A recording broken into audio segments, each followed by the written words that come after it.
Olá, meus queridos, tudo bom com vocês? Bem-vindos à nossa aula de Geografia, aula do 8º ano, aula número 8. Eu sou a professora Flaviane. Não deixem de ter em mãos materiais para que vocês possam ir anotando, tá? Ao longo da nossa aula. Então, vamos começar. Hoje nós vamos comentar um pouco sobre dinâmica demográfica e mobilidade da população, né? População mundial. Então, qual é o nosso objetivo? Ordenar a dinâmica demográfica e relacionar essa dinâmica com a mobilidade da população pelo nosso globo, pelo nosso planeta. O que se entende por dinâmica demográfica, por dinâmica populacional? Que é a variação na quantidade dos indivíduos de determinada população. Então, ora nós temos mais indivíduos, ora nós temos um pouco menos, então essa variação, né, na quantidade, no número de pessoas na população.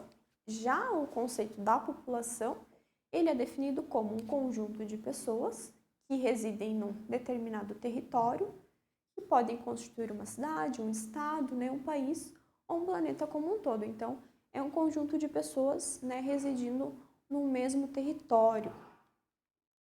A população, ela tem algumas classificações. Pode ser segundo religião, nacionalidade, local de moradia, né, se é urbano ou rural, atividade econômica, né, se essa população é ativa ou inativa, se ela está trabalhando ou não, os seus comportamentos, né, que são os indicadores sociais, né, que a gente utiliza em estatísticas e pesquisas demográficas e, enfim, né, nesse tipo de coisa, indicadores sociais no geral, né. No passado, essa dinâmica populacional, ela foi associada a ideias de explosão populacional. E quem, né, colocou isso, né, em pauta foi o Thomas Malthus, né? O Malthus, ele procurava alertar sobre esse crescimento desordenado da população e que isso poderia causar uma escassez de alimentos e recursos. Então, o medo do Malthus era que a população crescesse mais do que a gente tivesse disponível de recursos. Então, vamos lá, é isso, ó, a teoria malthusiana, que defendia que a população ela ia crescer mais. Vamos atentar aqui a curva, ó. Eu vou explicando e mostrando aqui, gente, ó. Que a população, ó, a curva da população, que a população cresceria mais do que nós teríamos de recurso. Então, em um momento, isso se chocaria, que é o nosso ponto de crise, nós teríamos mais população do que recursos disponíveis para alimentar, para o desenvolvimento dessa população. Então, aqui, ó, a população ela cresceria em projeção geométrica, né, ela seria multiplicada, e a de alimentos cresceria em progressão aritmética, num ritmo menor. Mas, né, o advento da Revolução Industrial e o florescimento de tecnologias, né, e também o descobrimento de novas questões de saúde pública, né, vacinas e tudo mais, toda essa teoria ali do Malthus caiu por terra, né? Uma das consequências da Revolução Industrial é a entrada da mulher no mercado de trabalho. Dessa maneira, né, as famílias elas começaram a ter menos filhos, né?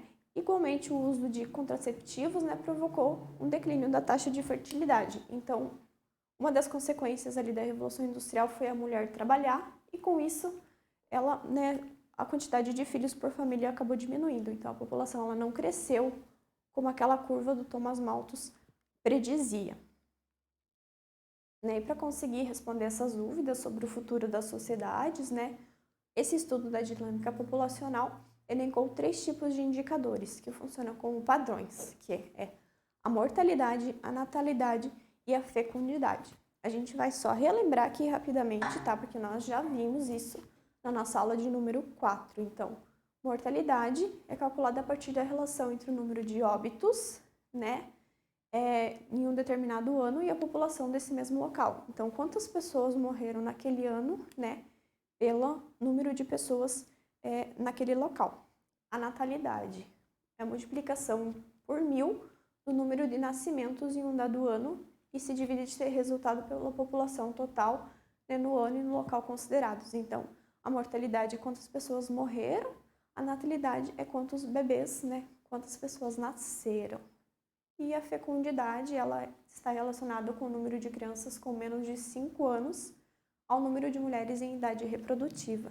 Então, é quanto, né, essa população ela poderia gerar novos filhos.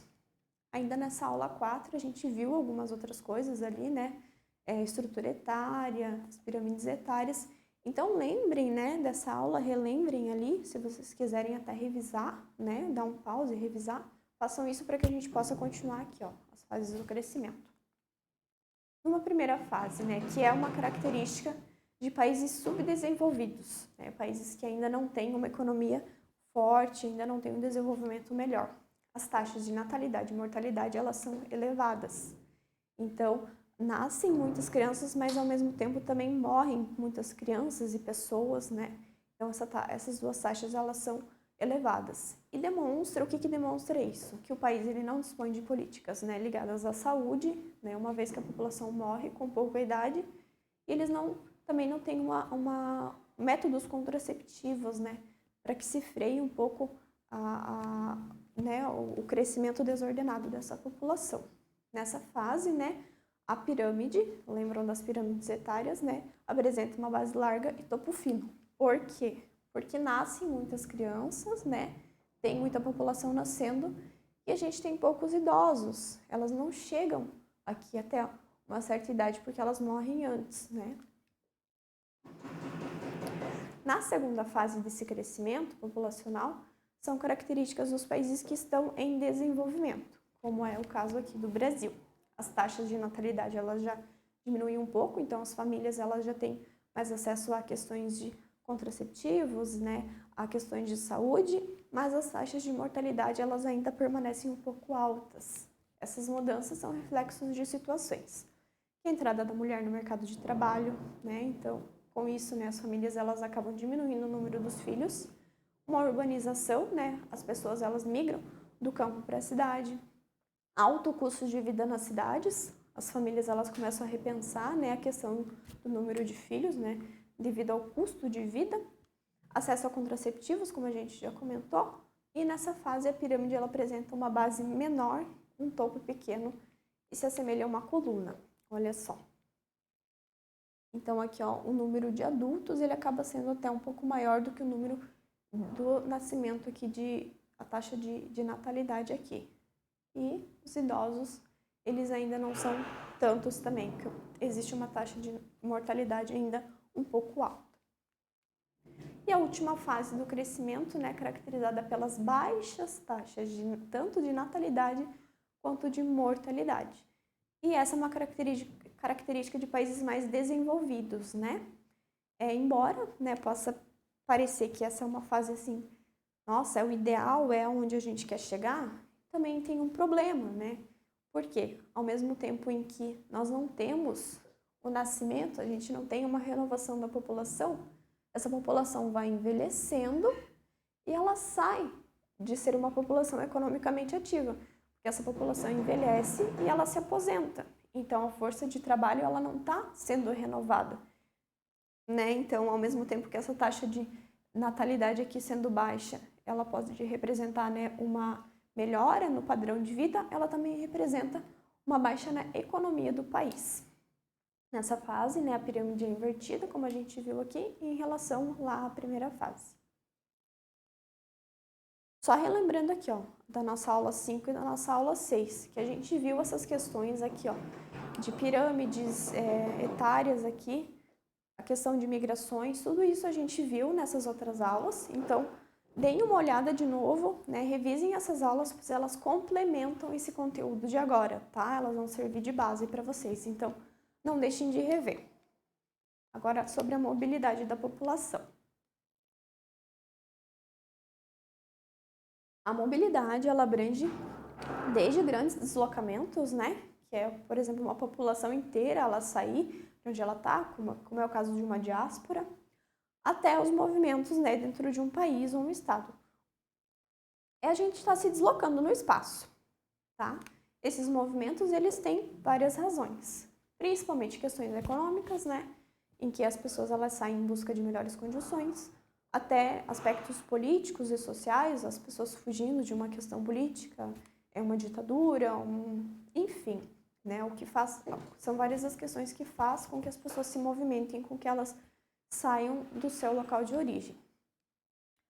partir, né, do sistema de transporte rodoviário, hidroviário, ferroviário, enfim, todos os transportes que a gente tem e das telecomunicações, né, essa mobilidade ela foi facilitada ao redor do nosso globo. Essa mobilidade entre países, né, é denominada migração internacional e pode ocorrer por atração ou repulsão. Por atração, acontece quando as pessoas que vivem, né, em países onde não existem boas condições de vida, onde elas não estão satisfeitas com o padrão de vida que elas têm, elas são atraídas para outros países mais desenvolvidos e com melhores condições. É o que geralmente acontece, né, com os Estados Unidos e Europa. As pessoas são atraídas a irem àquele local. A repulsão, né? A repulsão são migrações onde o indivíduo deixa o seu país devido a problemas políticos, perseguições e guerras. Então, é um local que ninguém quer ir e todo mundo quer sair, porque ele tem algum problema, tem algo acontecendo ali que não é propício para que a população ela continue ali. A maioria, né, das migrações internacionais elas ocorrem por questões de trabalho, né? E esses trabalhadores migrantes, eles enviam dinheiro para sua terra natal, para sua terra de origem. Quem nunca ouviu falar, né, agora já não é tanto, mas os pais de vocês talvez eles tenham ouvido falar ou até conhecido pessoas que saíram aqui do Brasil e foram principalmente ali na época, ali, no começo dos anos 2000, na época ali dos anos 90, as pessoas saíam do Brasil e iam para os Estados Unidos em busca de melhores condições. E aí elas ajudavam as famílias que ficavam aqui. Então essa remessa de dinheiro, né, esse envio, isso faz com que as economias elas se movimentem. Então muitas vezes, muitos países, muitos locais, né, mais pobres, que não têm tantas condições, eles dependem desse dinheiro das pessoas que estão fora, para que eles possam continuar, para que eles possam sobreviver. Outra modalidade de imigração são os refugiados, lembrando que a gente já viu isso, né, em outra aula, então só relembrando, são indivíduos que sofrem algum tipo de perseguição e eles estão fugindo da região que eles estão, né, ou a região que eles estão, a região de origem está em guerra, então eles estão fugindo de algum tipo de conflito, tá? Então hoje, ó, a ANCUR, né, que é a Agência da ONU para os Refugiados, ela calcula, né, que essa violação dos direitos humanos ela tem ultrapassado 80 milhões de pessoas. Então, 80 milhões de pessoas fugindo de alguma coisa ali até 2020, ali até mais ou menos no ano passado. É uma estimativa. Acontecimentos geopolíticos, né, são causa desse deslocamento. Então, qualquer conflito que esteja ocorrendo, ela causa esse deslocamento dos refugiados. Há conflitos de refugiados no mundo, né? Só um panorama aqui geral. Esses refugiados, como a gente viu, eles são forçados a essa migração, né? E a ONU já considera que é uma grande crise essa questão dos refugiados, né? Por quê? Porque eles precisam de um local, eles precisam adentrar em um outro local para fugir do que está acontecendo no país de origem, né? A Síria é um dos principais locais, né, de repulsão desses refugiados, né? Porque ali dentro está ocorrendo uma guerra, né, entre terroristas, né, uma organização, né, que são questões religiosas e ali regionais deles, com que faz com que as pessoas elas queiram fugir daquele local. Além da Síria, né, alguns países africanos também têm questões internas ali, questões religiosas, políticas, com que faz com que eles queiram fugir, né, eles pratiquem essa questão de refúgio. No Oriente Médio ainda a gente tem o Afeganistão. Aqui na América do Sul, a Venezuela hoje é um país com que a questão dos refugiados ela entrou em voga, principalmente aqui no Brasil, né? Acho que a gente faz fronteira com a Venezuela, então tem muitos venezuelanos vindos aqui para o Brasil, fugindo, né, de como está o país deles hoje, né, que está em uma crise humanitária ali dentro, uma crise muito forte.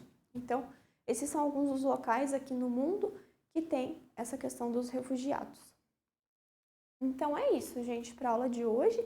Espero que vocês tenham conseguido entender ali. Não deixem de fazer as revisões que eu comentei daquelas outras aulas, que elas vão ser importantes para vocês entenderem essa, tá? E não deixem também de fazer as atividades. E a gente se vê na nossa próxima aula. Tchau, tchau!